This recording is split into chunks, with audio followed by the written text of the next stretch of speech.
दोस्तों, क्या आपने कभी किसी ऐसे इंसान के बारे में सुना है जिसने अपनी मौत से बरसों पहले ही अपनी श्रद्धांजलि खुद ही लिख दी थी, और वह भी पूरी ईमानदारी के साथ? यह कोई आम आदमी नहीं था। जी हां, आज बात होगी भारत के सबसे विवादित, सबसे मजाकिया, सबसे ईमानदार और हंसी को हथियार बनाने वाले लेखक खुशवंत सिंह की।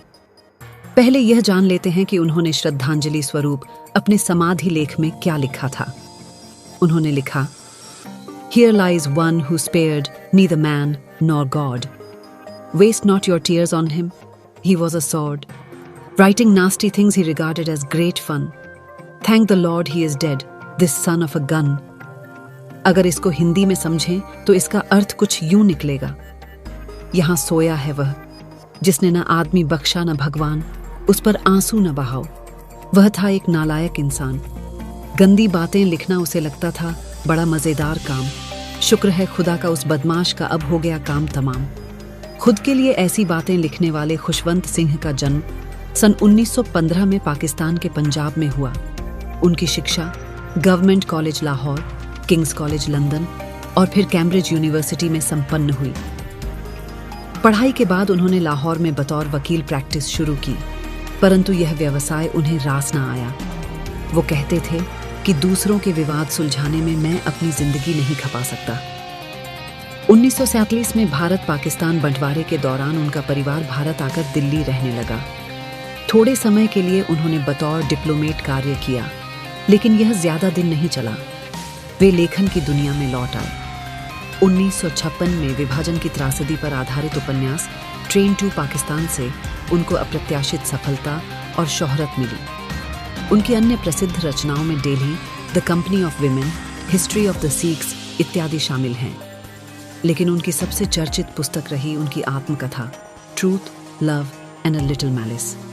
इसमें उन्होंने किसी को नहीं बख्शा, चाहे वह गांधी परिवार हो या उनके अपने दोस्त। उनकी कलम ने इतिहास, धर्म, राजनीति और कामुकता सबको एक ही टेबल पर बिठा दिया। वो कभी अपनी इच्छाओं को छुपाते नहीं थे। वो अक्सर कहते थे कि औरत और शराब उनके जीने की वजह है। उनकी कहानियों में काम वासना और मानव शरीर का जिक्र बड़ी बेबाकी से होता था, जिसकी वजह से उन पर अश्लीलता के आरोप लगे। इसी के चलते उनको किंग लियर तथा ओल्ड डर्टी मैन भी कहा जाता था। उनको सबसे ज्यादा नफरत पाखंड से थी।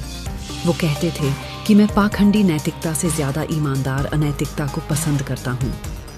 खुशवंत सिंह के विचार अद्भुत रूप से सरल, छुटीले और सोचने पर मजबूर करने वाले थे। वो कहते थे कि मैं भगवान को नहीं मानता, लेकिन कभी कभी उनकी कमी महसूस करता हूँ। इसके अलावा वह यह भी कहते थे कि जिस इंसान में हास्यबोध नहीं होता वह खतरनाक होता है। वृद्धावस्था को लेकर उनका कहना था कि बुढ़ापा कोई बीमारी नहीं, लेकिन यह सभी बीमारियों का निमंत्रण कार्ड जरूर है। उन्होंने अखबारों के लिए भी बहुत लिखा। उनका column with malice towards one and all Hindustan times में प्रकाशित होता था, और यह सबसे लोकप्रिय कॉलम में से एक था। इसमें वे पूरी दुनिया का मजाक बनाते थे। हालांकि वे खुद का मजाक बनाने में भी कभी पीछे नहीं हटते थे। उनके घर के बाहर एक तख्ती लगी थी जिस पर लिखा था, फालतू लोग अंदर नहीं आए। वो अक्सर कहते थे कि अगर आप खुद पर नहीं हंस सकते तो आपको दूसरों पर हंसने का कोई हक नहीं है। खुशवंत सिंह केवल लेखक नहीं थे, वो सवाल थे, समाज से, धर्म से, सत्ता से और खुद से भी। वो समाज के लिए एक चलती फिरती असुविधा बन गए थे। लगभग 100 वर्ष की भरी पूरी जिंदगी बिताने के बाद 20 मार्च 2014 को इस महान लेखक ने इस मायावी दुनिया को अलविदा कह दिया। उनकी खुद की लिखी श्रद्धांजलि को उनकी इच्छा के अनुसार अखबार में प्रकाशित करवाया गया। वह एक ऐसे लेखक थे जिन्होंने हमें सिखाया कि समाज के ढोंग से डरने की जरूरत नहीं है। आप जैसे हैं वैसे ही रहें, थोड़े शरारती, थोड़े कामुक और पूरी तरह ईमानदार। अगर आपको ऐसे बेबाक विचार पसंद हैं तो वीडियो को लाइक कीजिए और चैनल को सब्सक्राइब करना मत भूलिए, क्योंकि सच अक्सर मजाक बनकर ही पचता है।